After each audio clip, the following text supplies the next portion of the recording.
From NJ.com and the Star Ledger, welcome to the Rutgers Rant, your one-stop podcast for the Scarlet Knights, with your hosts Steve Politti and Rutgers insiders Brian Fonseca and Pat Lenny.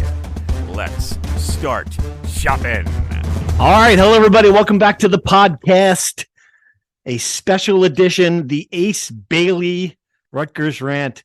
When I first heard the name Ace Bailey, it sounded like a Canadian hockey player. Turns out it is a Canadian hockey player, but this is not the same Ace Bailey. Ace Bailey, the biggest recruit to ever commit to Rutgers, 6'10" forward. I'm sure I did what every Rutgers fan did, fellas, and I went on and looked at his YouTube highlights, and holy goodness gracious. I don't know that Rutgers has had a player who certainly looks like him. I'm just amazed that the job Steve Pikiell did to get this kid into the program. Brian, you were there for the Ohio State game. Why don't you just give us a sense of how the whole thing went down? It was just an absolute mayhem of an afternoon. For the game itself, overtime thriller, back and forth was crazy. And then we're in the press room after the game. We're doing the press conference. After the press conference, I get a tip. Ace Bailey just committed to Rutgers. And my mind is blown because we knew Rutgers was in it for him. They were competing with Auburn, but it always felt like with his connections to Auburn, they were the heavy favorites. I got the tip. Usually what we do with these recruiting stories is the kids themselves announce where they're going. You give the kids a chance to, have a spotlight, and you get ready to, post when they announce it. But some national media guy jumped the gun. I don't know if he jumped the gun, but he put the news out there. We put the news out there, and it's exploded through the Rutgers fan base, the college basketball world, because this is something that Rutgers just does not do. It seems like every year Steve Pikiell takes this program to another level beyond what I think a lot of people could have reasonably expected. And this is the latest sign, because like you said, Rutgers does not get kids like that. 6'10" matchup nightmare.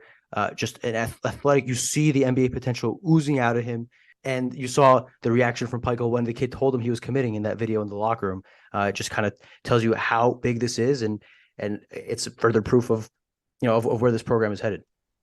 Yeah, a couple of things there, Pat. And it's funny. Like I watched the two things in that video that I watched. This is a 6'10" guy who brings the ball up the floor like a guard, number one. Number two, then he pulls up for a three-pointer. He's got a beautiful stroke. He's long. He's going to fit into whatever Rutgers does defensively.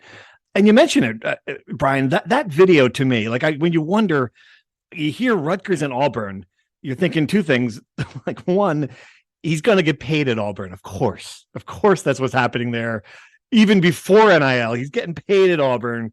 So you're like, all right, well, that's good. That's how that's good. This is what's going to come down to. He's going to say, I loved Rutgers, but Papa's got to eat, the kind of stuff. But then you see that video, Pat. I mean, that's it. Like Steve Pikiell as a recruiter, we are done with that narrative. It is over. Done. It is over. Forget about it. Again. It is done. I mean, and do you see how he does it? The kids love him in that locker room. That's completely genuine. That video is just like, that should be the recruiting tool for the next generation of Rutgers athletes. It's just, he's a class guy, and in every sense of the word, whether it's in the press conference, after the press conference, he comes around and shakes every reporter's hand, whether it's how he recruits players, the way he just strikes me as such a genuine coach, Pikiell. And people just love him for that. So I think you're right. It was pure emotion and a video that's just going to last for a really long time. And look at the way all those other, Cliff jumps in. All the other players are going crazy. I mean, there was a bigger deal than the win. And of course, it is a bigger deal than the win. It really was. It is. And think about Cliff going to recruit Dylan Harper, too, was another side note. Right.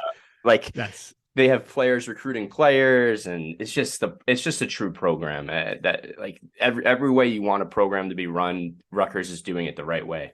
Yeah. So that takes to the next point, because a couple of unprecedented things could happen here. And you mentioned Dylan Harper. Obviously, it's hard to believe, but he is the big catch in this class. Everyone's pretty sure he's the NBA player, probably, if not already ranked the top player in 2024 class.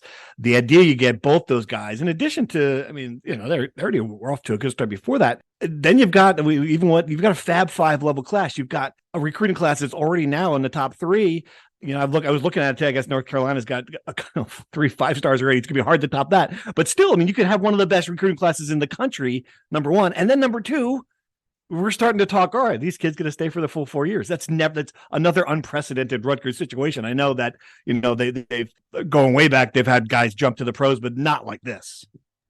Yeah, it's an incredible, it's new frontier for Rutgers in recruiting. I've had a lot of older Rutgers fans email me the fact that I've said Ace Bailey is the highest ranked recruit to ever commit to Rutgers. A lot of people keep mentioning Phil Sellers was the number one player in the country in 1970, whatever. There was no 247 Sports Composite. I couldn't find his profile. I don't know what people are talking about, but and they're in it for these kids. The next step for Rutgers was being involved in this recruitment, maybe being the runner up and showing that they can compete. They're getting these kids. They're getting Ace Bailey. Yeah. They're right in there with Dylan Harper, them and Duke. Here's a Rutgers Rant exclusive nugget that I received last night. So Ace Bailey was at the Rutgers game, obviously on Sunday. So he was in New Jersey. The day before, Dylan Harper's team, Don Bosco, was playing at Caldwell. Dylan Harper was not playing. He hurt his wrist in a game earlier in the week, but his team was there. And in the stands was Ace Bailey. Ace Bailey went to see Bosco Caldwell. Wow. Bosco, you couldn't get Mike Kinney at Bosco Caldwell. Ooh. It was Bosco Montclair at Caldwell University, to be clear. I see what you said. Okay, got it. All right, that's a little bit better matchup. Okay. But he wasn't there for the basketball. He was there to see Dylan Harper. Of course, right. You mentioned the Fab Five. When I talked to him Sunday after his commitment, he said that his pitch to Harper is essentially, let's be the next version of the Fab Five. Me, you, my buddy Jermichael Davis. He's a close friend of his who plays on his AAU team and high school team. And look, I think people have asked me whether this helps or hurts Dylan Harper that Ace Bailey's coming. I think it absolutely helps. Who wouldn't want to play with a guy like that? Right. And the one thing Rutgers didn't have compared to Duke in that battle is, for example, Duke is just loaded with 5 stars. So obviously Dylan was never intimidated by playing with other talented players. And now Rutgers has a guy to pair with him in that level. I mean, Rutgers has a better recruit in 2024 than Duke has in that class, right? So Rutgers is ahead of Duke. And look, I think the chances of Rutgers getting Dylan Harper are real. I don't think he's close to deciding yet, unless something has changed recently. But I think they're going to be in it till the end. And if they land Dylan Harper, I think, the trajectory of this program completely changes. And a note really quick on, you mentioned the building of a program. The reaction to Ace Bailey committing in that locker room, none of those kids, not many of those kids are going to play with him. Cliff could play with him. He's probably not going to stay another 2 years. Paul isn't going to play with him, but they're just fired up for the program, for Peichel. You see Geo Baker still involved. You see Ron Harper Jr. tweeting at Big Ten refs because like a fan watching these games. This is the program, the culture, what Steve Peichel has built and what he continues to build. And I'm truly fascinated to see how far this goes the rest of this year and the next couple of years. So I was at the, you were there too, Brian, at the Camden Bosco game, which was just a scene at King College for Dylan Harper. And I got the sense, I'm not just saying this because I'm on a Rutgers podcast. I got a sense that is really real, that they've got an excellent shot at this kid. And it's funny, I was talking to someone who is in NBA circles, and his analysis on this was, and I'm going to write a column on this, so I'll spoil most of it. His analysis on this was, so where are you getting better coaching now? Rutgers or Duke? No, my first point was, what are you, crazy? But then you think about it, no, I mean, that's like Coach K's gone. Like, if you're looking at it from Steve Peichel is a more established coach, right? I mean, when you look at what's going on at Duke, I mean, you look at it, I think we still tend to look at this as like, and it's just natural. We still see it as Fred Hill's Rutgers. We still see it as a program that where it was 20 years ago. Ace Bailey's not looking at Eddie Jordan years. He's 17 years old. They only see the last 5 years, and what they see is a team that's beating Purdue on national TV, a team that's in the NCAA tournament, a team that's got great facilities and an established head coach that kids like to play for. They don't see the history, and I think that's what's happening now. I mean, they know Ron Harper, so it's just a different thing what's happening recruiting wise now. And if they get Dylan Harper, Pat, this is a national program now. That's what it is. It's so crazy to think about, but you're 100% right. Dylan Harper would be like the final piece, and a national brand at Rutgers basketball. I mean, they're right in here in the Big Ten right now. So I mean, they're going to be back in the tournament again. So I would even argue that maybe they are a national brand right now. Yep, people are talking about them every day. Sure. All right, so they played a game, and it was a great game, another overtime game. Brian, one of the 47 stories you wrote over the weekend that I really liked was the one where you could have captured what the moment was when they beat Ohio State, and it's just kind of become, and it really is like, oh, yeah, okay, well, we beat, all right, great. But who we got next. And it is kind of funny to think about it because that would have been a big deal a couple of years ago. Now it's just another Big Ten win, 5-2 in the Big Ten. That's still behind Purdue after Purdue gutted one out against Michigan State. And this is a funny thing about that program. That it's every game there's another guy. This was Mag's game. That 3-pointer shows his development, the willingness to take and make that shot. What did you see overall from this? Cam Spencer again, 20 point. Look, almost he had a poor man's triple double, like 27 and 6, I think. I mean, what were the keys in this one, and where's this team at right now? It's incredible. You mentioned the everybody have a different night. Mag had his night. I think he's one of the more underrated players, not just on Rutgers, but in the Big Ten. So it's good. He brings it every night on defense. It's good to see him bring it on the offensive end. And if he can continue to do that, I think Rutgers is going to have another really, really big player there.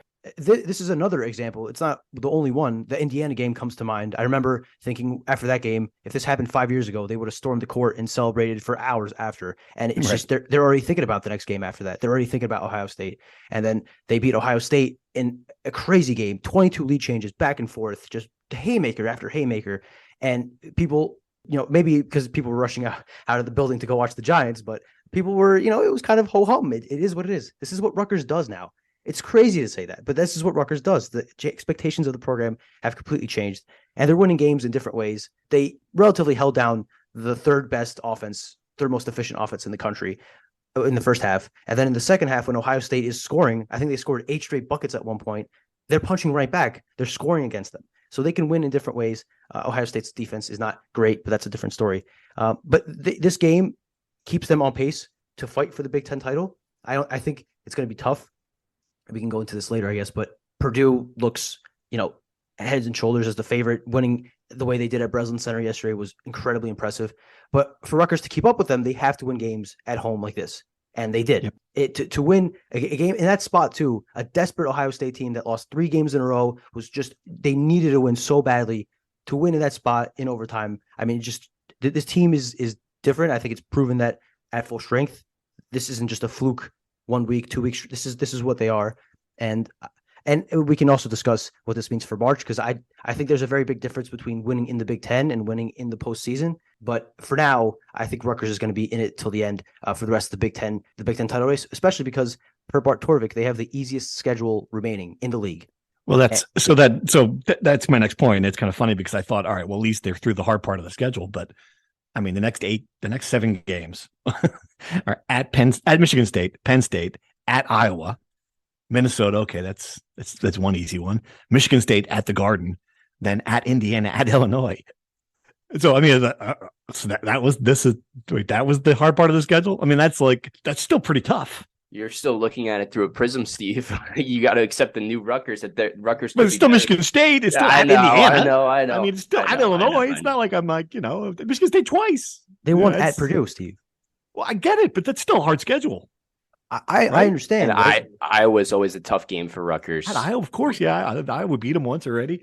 Yeah, Penn State's much better. I mean, that's when you should win. But they're favored in most of those games, all of those games. Are they favored at Michigan State? I could check KenPom right now. I would, but not in Vegas.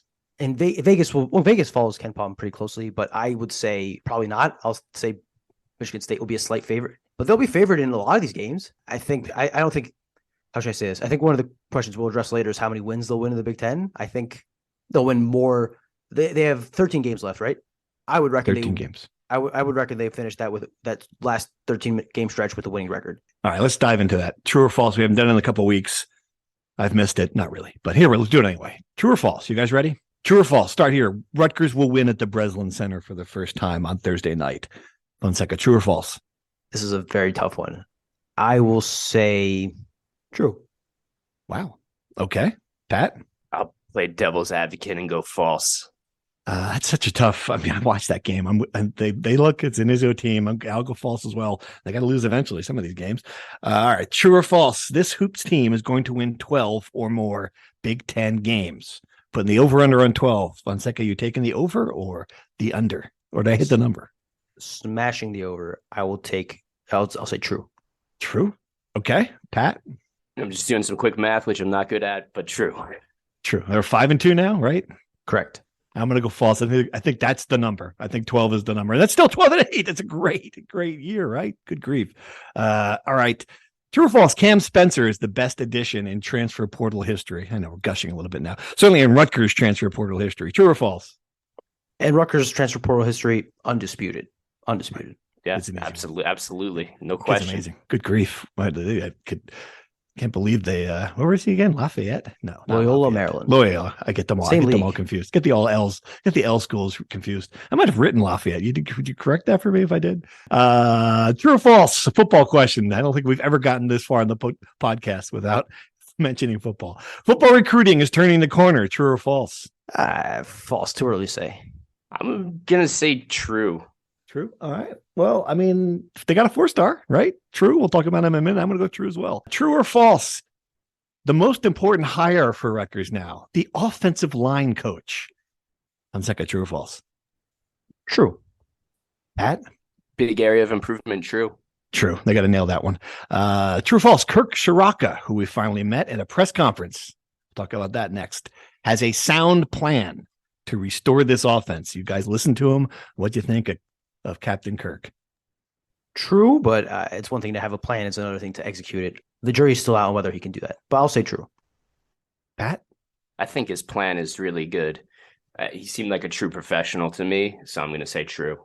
Yeah, true. Great press conference. Absolutely. Yeah. And finally, true or false? Rutgers will add a quarterback before this summer because that's just one we can never escape. True or false? I'll say false. Okay. I'm going to go false as well. I think they got their 3. Wow. I'm waiting after the spring game. I bet you they add one. So I'm going to say true for now.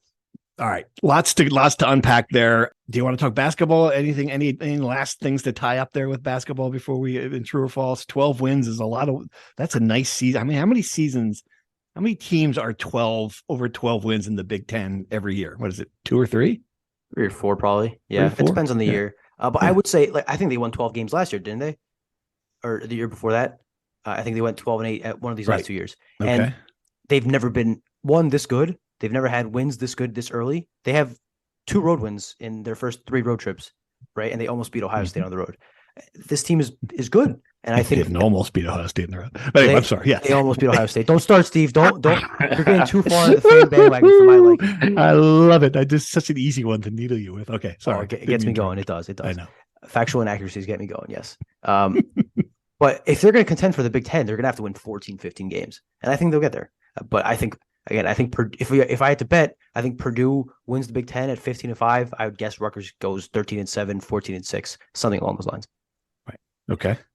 Brian, did you touch on this in your story about Cam Spencer when you wrote it in the preseason? Like, why did nobody else want this guy besides Rutgers? Was it just like a true find, like a Peichel plucked this guy out of nowhere, or how did that happen?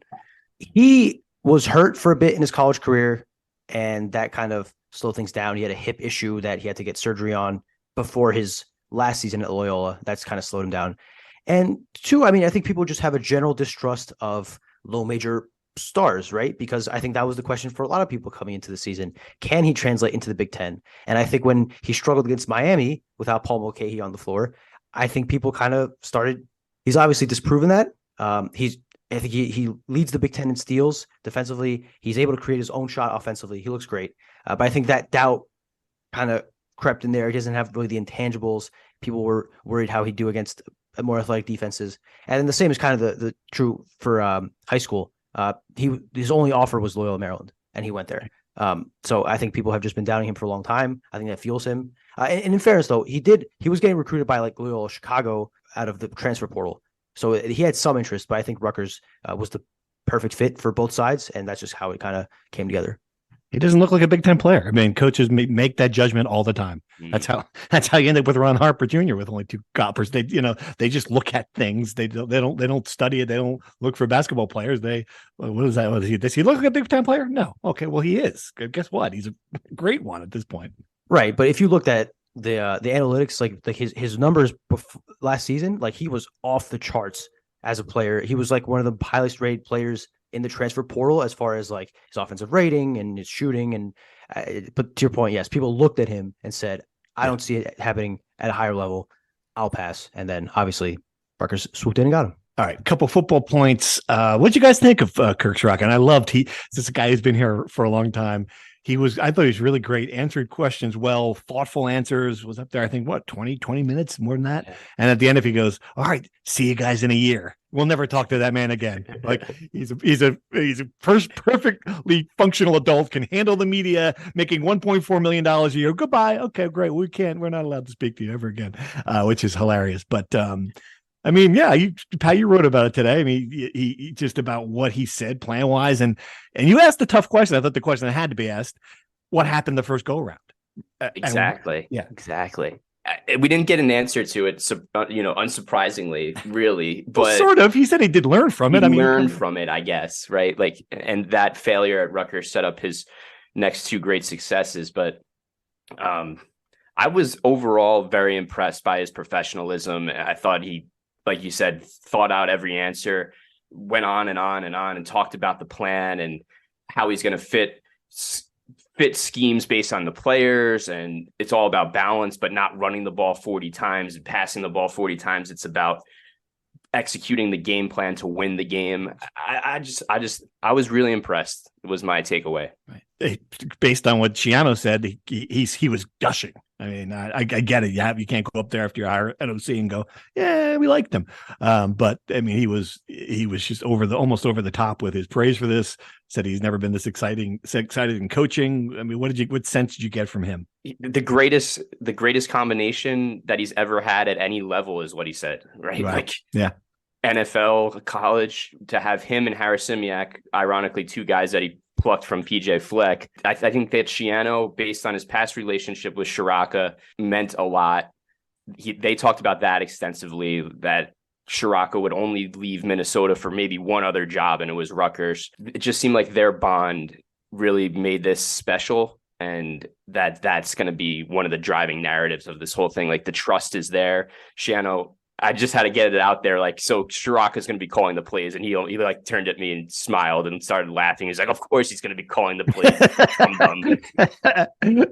It's good. Yeah, I love it. Well, why not? I mean, and my Cianoologists again think that's part of what happened in 2007 with 2007, the third year. No, whenever he left, it was just the fact that he was meddling with the offense a lot at the end there with what happened with Ciarrocca. I don't know. I wasn't inside the room. I don't know if that's true, but so it's a valid question. Absolutely. So yeah, he's tossing the keys to Ciarrocca and moving away. And I thought it was interesting to hear him say this too, Brian, just about like, as much as play calling matters, it's development as well. Like he does not think the players on that offense are developing right. Yeah. And I think he had an interesting point on how he plans to develop, how he goes about developing quarterbacks, both physically with their footwork and all that, to mentally, to understanding defenses, to understanding what's coming and playing naturally instead of going out there and thinking too much, which I don't think he was speaking directly about Wimsatt, but it sounds pretty spot on. It did seem like at times Gavin was thinking while he was playing too much. This is a teaser for another story we're working on. I spoke to Tanner Morgan, who was developed by Ciarrocca at Minnesota. And he pointed out that that's one of the great strengths he has, is teaching and getting you to understand the offense and kind of being an extension of him on the field, so that you're able to look at a defensive coverage and just, instead of thinking, okay, they're doing this, I'm going to do that, you just know it and you just react and you just play off that. And I think that's what Ciano wanted in an offensive coordinator, a teacher, a person who could transmit this information to his players. I think Ciarrocca has proven that he can and that he has the ability to. I mean, he turned Tanner Morgan from a 3-star kid into, an upper half in the Big Ten quarterback. I think Rutgers would be over the moon if they can turn Gavin Wimsatt into an above average quarterback. So yeah, I think, again, all these signs on paper are great. Ciano did lay it on pretty thick. I think a little too thick, as you said. I think it seems like he's trying to justify the reason it took this long and how great of a hire it is and all this, which is fair. I mean, that he probably should do that. But until they get on the field, and as Ciarrocca said, spring camp will be a big time for this. Until they get on the field and kind of show that development, we're all really just talking about words here. They got to show it. I will say this: the one thing that did interest me, he made the point twice of saying that we got to Minnesota, and I don't know if we had the worst offense in the Big Ten. We might have had the worst offense in the country. Then he said it about Western Michigan too. I mean, I don't know that does he have a year to have the worst offense in the, I mean, have the worst offense in the Big Ten next year, then there's going to be heat under the staff at this point. It was just interesting to me that you're not starting year one here, Kirk. You're starting, this is not hitting the reset on Schiano 2.0. This under no circumstances, right? And that's what the people always skip over, right? He was so good at Western Michigan, so good at Minnesota. He also coached at Penn State for 1 year and got canned because at Penn State, that doesn't fly. So the question is, I wrote it in my article, how long will he have in Piscataway to build it? That's right. He's got the 3-year contract, but you can't start off with the worst offense in the country again. No, absolutely. Because they've had that now for a long time. All right. So Gabriel Winovich is the 4-star running back. Our man Todrick Cunt called him a shades of Brian Leonard, which gets people excited. So there is some recruiting momentum, and I think that, and I know everyone's asked, what does Greg think about the basketball team success? I think Greg loves the basketball team success for this reason, because he brings the recruits to that gym, and they get to see, be excited. It's just a great part of the recruiting visit now, and here's an example of that. They get a pledge from a 4-star after who went to the Ohio State game. So that is a good development. I don't know if you guys have any other intel on how that weekend went, Pat, for the recruits. I know this is Todrick's territory. Any sense of what it looked like, at least from afar? They just speaking with a couple guys, they were saying that every single thing that recruits want to see is what happens at the rack. And even Ciarrocca said it too. He's like, I don't even understand what's going on in the court, but just being in that building made me so fired up. But that's the sense that the kids kind of get as well, that, hey, this translates in an 8,000 seat arena. Maybe if we could ever get Rutgers football going again at a 52,000 seat stadium, this would be one hell of a scene. So one of the people said that one of the complaints is always that from basketball people is that they take up the 4 rows or whatever it is in the student section, and how can we give away those 4 rows? But from the football perspective, it's like these kids really get locked in, they get fired up, and that right then there could be this closing time that we just saw with Vinovich. Hey, in fairness, football gives up 4 rows too. Yeah. Right. All right. They gave up about an entire section on Sunday. It was about 18 rows. That's the problem. Is that it's a big chunk of real estate in that building, but they're about to give up the entire 100 section at this rate. But the speaking of closing time, so Brian's definitely a basketball guy through and through. Of course, I am indifferent to how many recruits they bring. I could care less. It's not, but I do kind of understand the plight of longtime basketball fans. But it's winter break. Students aren't back on campus yet. I'm sure that not many students were left waiting outside. Speaking of closing time, Schiano closed Winovich during the game. They have a room up in the upper deck of the rack in the offices that I was told they had a conversation. Their exit meeting, and that's where the game wasn't over before Winovich committed. And there's a closing room at the rack. Wow. I don't know if it was impromptu. I think it was impromptu. Just an office that you bring him to. I don't know if we mentioned this about Bailey, but Bailey told me an interesting thing about how he's sitting there watching the game. It's going back and forth, and he tells himself, like, all right, if they pull out this game, I'm going to commit. And then sure enough, they win the game, and he goes to Pikel in the locker room and commits. I don't know how much, I don't know if he's laying it on thick there. I don't know. It looked like it. I mean, I believe it. Why not? I'm not saying I don't believe the kid. I don't want to. I'm just saying, it seems like a a storybook way to go. But that's what he told me. And I mean, look, this could be if Winovich becomes the next great running back at Rutgers. If Ace Bailey takes Rutgers to the promised land, as people hope. If Rutgers continues on this trajectory in both programs, this could be a day that Rutgers fans will remember forever. It could be a 3,000-word Brian Fonseca story that Rutgers fans will read in the coming years. Yeah, absolutely. You're totally right. All right, let's dive into some insider questions. We got a lot of questions from people and some good ones too. So thank you for subscribing. If you don't already, our tech service is out of control. All right. A lot of how is Rutgers doing this questions, a lot of procedural stuff. It's funny that we had a question from someone about the 4-star recruit in this class, Delquan Warren, who we haven't even mentioned yet, which is just hilarious to think they have a 4-star who we're just not talking about. We all know that players can change their mind prior to signing day. Warren has stated he's committed to Rutgers for now, but wants to take other visits. We know that Schiano does not allow this. It pretty much ended Kyle Flood's career as an aside when he did this to not allow them to take visits. What is Pikiell's thought process on verbally committed players taking other visits? I guess he allows it, right? I mean, is that going to happen with Warren? Is that going to happen with Bailey? Do you know? So this is a much different than football. Football, kids are, loosely committed all the time. In basketball, when a kid commits, usually it's rock solid.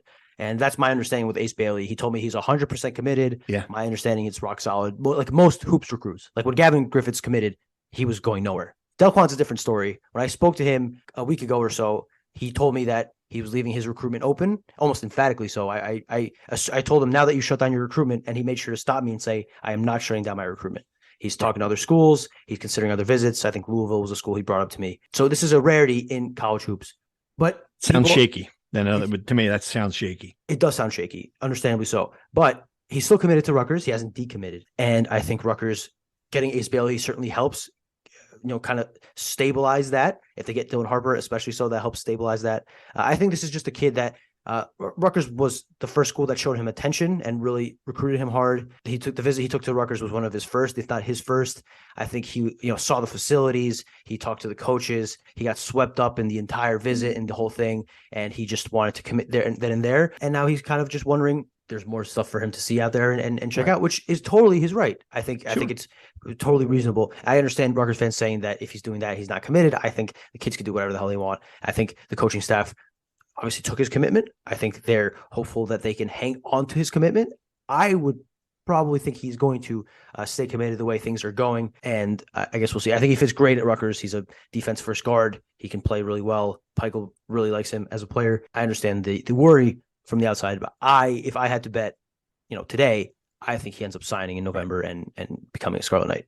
And just to be clear, they're not done recruiting Ace Bailey either. The kid's got Kentucky and Kansas offers. I mean, that's like, I'm just saying, like Brandon Knight's number one job is still recruiting Ace Bailey. Like just because he committed, he can't sign until November. There is a lot of time there.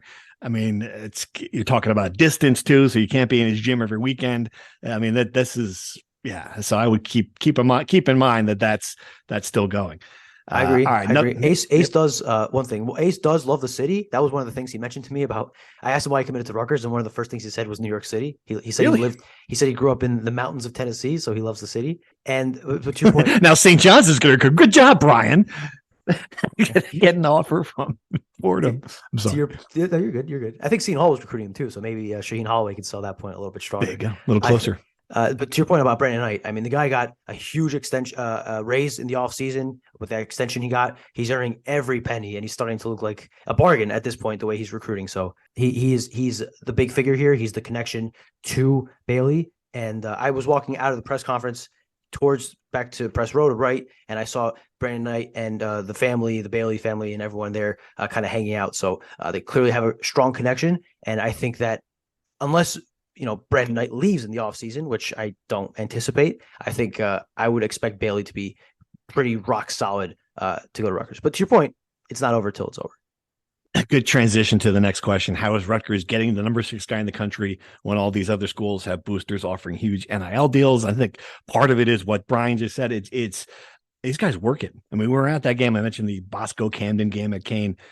Right there, if you're Dylan Harper, you look over there, your father is sitting at the end of courtside seats, and next to him, not 1, 2, we're talking 4 Rutgers members of Pikiell and his entire coaching staff, and then Plaxico Burress, oddly enough. But anyway, Plaxico is not recruiting them, but it's just those guys are there. They're out there. They work their butts off. Number 1, number 2. I think the Pikiell is good at this clearly, and 3. And this is an interesting one, Pat, when we talk about this stuff, it's like he did this the right way, I think. And Rutgers has gotten 5 stars before. We got Mike Rosario.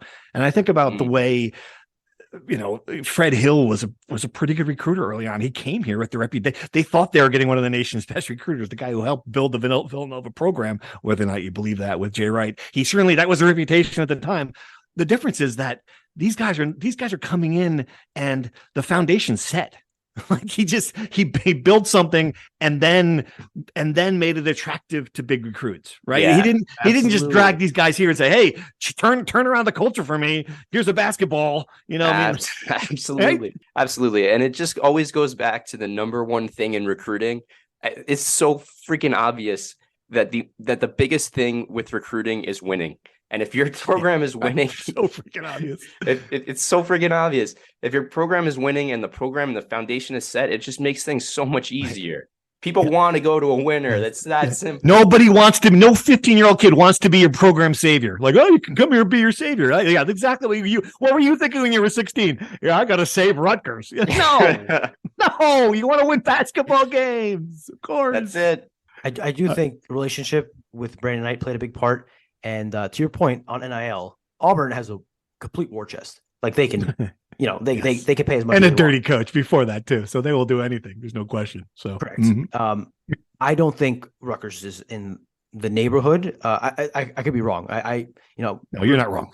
We could be wrong. Unless some random person that came out of nowhere that we are not aware of, which is certainly possible. But I mean, that would help explain this. Well, unless that is happening, Rutgers can't compete money-wise with Auburn, but I'm sure there's some sort of something there. Like this kid isn't coming here to play for free. I'm sure there's something. I just don't know what exactly how much it is, but I have to imagine there's something. I don't know anything about that family situation or everything else. So, all right, another question on Ace Bailey. Smitty and Tom River asked, what player out there in college or the NBA is Ace Bailey's game most like? I don't know much about him compared to Dylan Harper. Also, will he be the best freshman to enter the Big Ten in 2024? Interesting. Two good questions. Can you give me a comparison, if not in the college right now and maybe college recently? This kid reminds you of 6'10" with handle? Off the top of my head, I'd have a hard time. He's really good. He's a 6'10" forward who can handle the rock, who can shoot, who can create his own shot, who can get to the rim. He's a great offensive weapon. He's long. He's willing defensively. I haven't delved deep into the highlights. It's hard to find legitimate tape of these kids that isn't just, courtside filmed highlights that don't really show how they play, right? Because a kid could have 3 dunks in a game that they shoot 3 of 17. So I'll delve deeper into that later, but I will say very confidently this is going to be, if not the most talented freshman in the Big Ten, one of the most talented freshmen in the Big Ten when he gets in. He's as talented a kid as Rutgers has had ever. Rest assured that he's going to be really, really freaking good. Yeah. What about Chris Murray from Iowa? He's kind of one of those like matchup kind of guys that's long and does a little bit of everything. That's a great call. I think he could be something like that. Yeah. Yeah, that's good. I think obviously Bailey's thin, but Murray, he's got a little bit more, bulk to him. Right. So right now, I mean, he's the only looking at the ESPN basketball recruitings. He's one of the only top 10 recruits that are committed, and the other 2 are going to North Carolina. So it's not like there's not currently a better Big Ten recruit. Certainly, that doesn't mean there won't be. Michigan and Michigan State, obviously, Purdue recruit at a high level. But looking down, the highest other Big Ten recruits, Illinois, Montez Johnson at 42. So who knows? Your guess is as good as ours. A lot of time between now and 2024. Let's all hope we live long enough to see that. All right. Let's talk about what else we got here. Michigan State. All right. We got some questions about how that game's going to go. K Fine wants to know, Thursday night's coming up fast and you guys are in charge of Rutgers basketball practice tomorrow. What are you focusing on for Michigan State and this team beyond? It's an interesting question. I mean, right now we're just kind of raving about how good the team's playing. Brian, you got a something that if you had to put all of your practice time on, what would it be? Let me pull up their KenPom page to have a good idea, but off the top of my head, make sure to defend in transition. Michigan State under Tom Izzo runs, likes to get runs off of turnovers, off of rebounds. Make sure you don't give up too many fast break points. They will be without one of their best players in Malik Hall. He's hurt. He did not play against Purdue. I'd watch the tape, see how Michigan State kind of played without him against Purdue. Obviously, they did it fairly successfully, given that they almost beat Purdue at home. But those are the staples of Tom Izzo. I'm going to go for one here. How about interior defense? I mean, attack the basket. This is one thing I've seen a lot of. This team is not as good around the rim, maybe, as you would want to be against Michigan State. I don't know. Am I wrong there? Rutgers is 210th nationally in field goal percentage at the rim. I just looked at this per hoop math.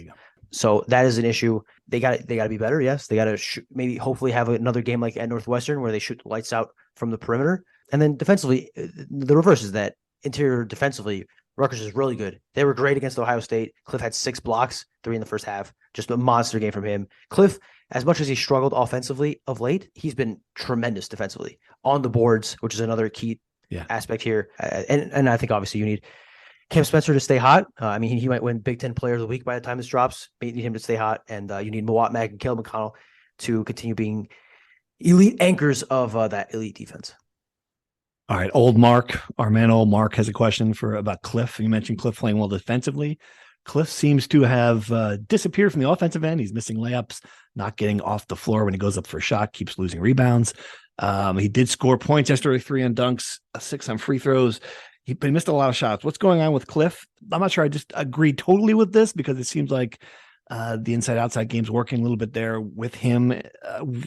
Give me your sense. Is Cliff in a little bit of a rut here, or are we not worried about Cliff? Cliff's in an offensive rut. I think he hasn't developed enough offensively or as much offensively as people had hoped. His 3-point shot prowess have been greatly exaggerated. I think he's hit 4 this season. Let me pull it up right now. He is the last thing that he has taken 3-point shots. The last thing. He took a very ill-timed 4-shot selection 3-pointer against Ohio State in the middle of the back and forth. Yes, I think that as much as Pico is giving him the green light to shoot, he really should pull the plug. It's just not. I mean, he'll hit 1 out of every 5. It's not ideal. And then offensively, he's struggling to score anywhere from further than 3 feet outside the basket. He can dunk. He can lay the ball in when the hoop is free, but hook shots, he's struggling. He can't really create his own shot that way. His mid-range game isn't great. But I will say, to Mark's point, he went 6 of 8 on free throws. He's been great from the line as of the last 5 games or so, which is good. I mean, he draws a ton of fouls. He draws 5 fouls per 40 minutes, which is one of the higher rates in the Big Ten. So getting him to the line and finishing at the line is a way he can produce offensively, getting on lobs, getting to the dunking. Those are ways he can contribute. But as long as he keeps playing the way he is defensively and grabbing rebounds, I think he is a plus because you saw what happened when he got off the floor in that first half when he had foul trouble. Antoine Woolfolk is struggling mightily behind him. I mean, he's drawing 8.3 fouls per 40 in Big Ten play. That's astronomical. Wow. For context, Cliff and Miles Johnson were infamously big foulers as freshmen. They drew 5 fouls, or they committed 5 fouls per 40. Woolfolk is at 8. Like it's insane, and that's why. I don't know. One of the questions is why is Woolfolk sitting and Dean kind of taking his spot, because Michael can't trust him to get on the floor without committing fouls immediately. Yeah, 2 fouls in 4 minutes against Ohio State, and Dean, to his credit, was not great offensively against Ohio State, but he held his own defensively. So to put a bow on the Cliff thing, as much as he struggled offensively, great defensively, and behind him the depth is not great. So good transition here. A reader wants to know if his struggles will mean he might be back next year, and also wants to know, does Cam Spencer have another year possible for 23 for 22 sorry 23 24? This is it for Spencer, right? Or is he? Spencer has 1 more year. He does have 1 more year. Okay. Spencer's well, does any indication that he's going to? I would be shocked if he doesn't come back. Okay, that's good news. Cliff, would you be? Certainly, we all thought, oh, this is his. Is Cliff going right to the NBA? I mean, I've looked at mock drafts, which is not something I normally do for the NBA, and his name's not anywhere on that list. So if he's playing someplace, he's going to get there, in a different fashion than getting drafted right now. I am not so sure yet. I think if he goes to the combine, which I would not doubt if he gets invited, I think his measurables and his explosiveness and athleticism would blow coaches out of the water. And one of them will be willing to take a risk on a guy of his measurables.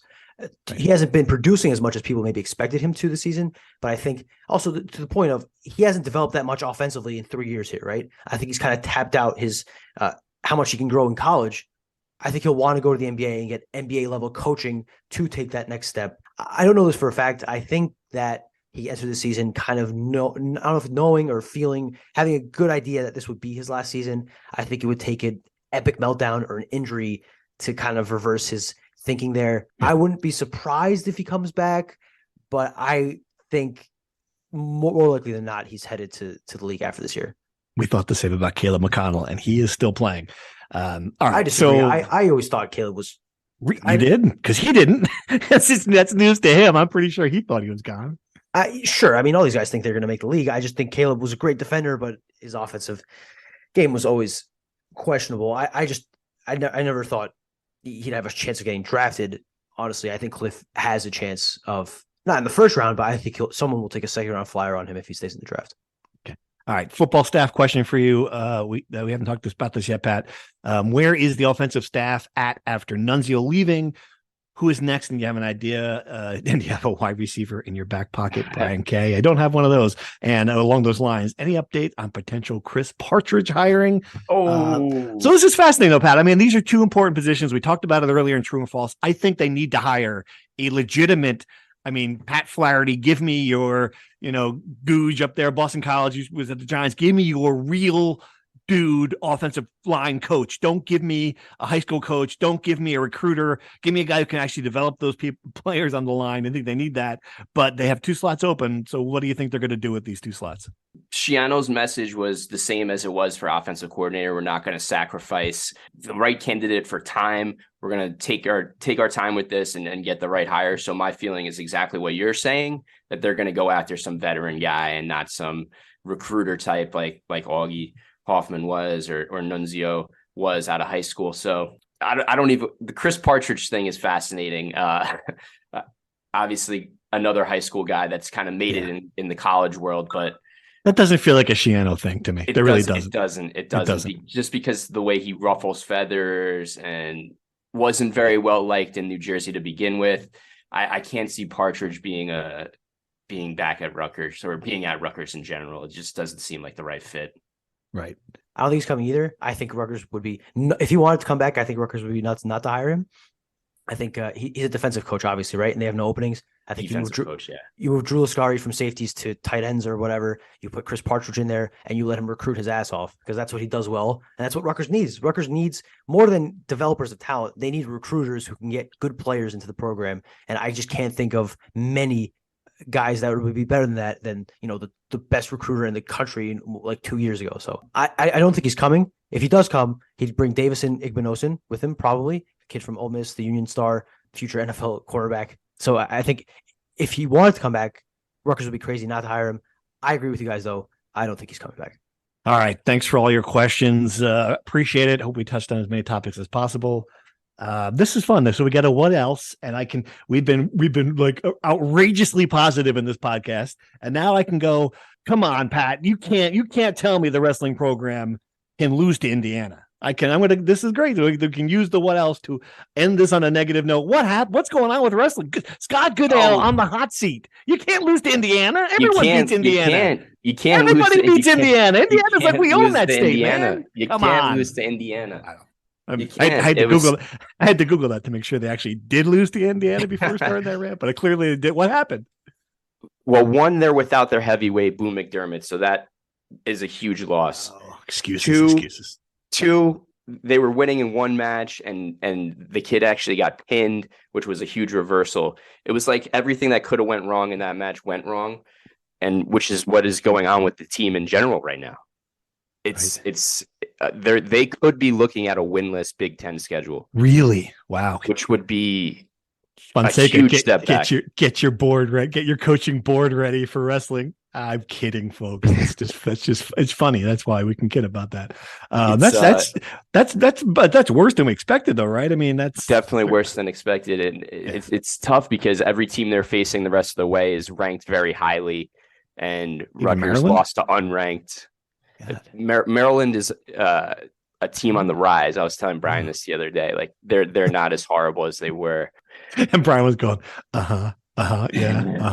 I was listening intently, Steve. Let's not slander me here. Maryland, I'll get Chipotle for dinner. Maryland wrestling. Okay. All right. So that's a shame about wrestling.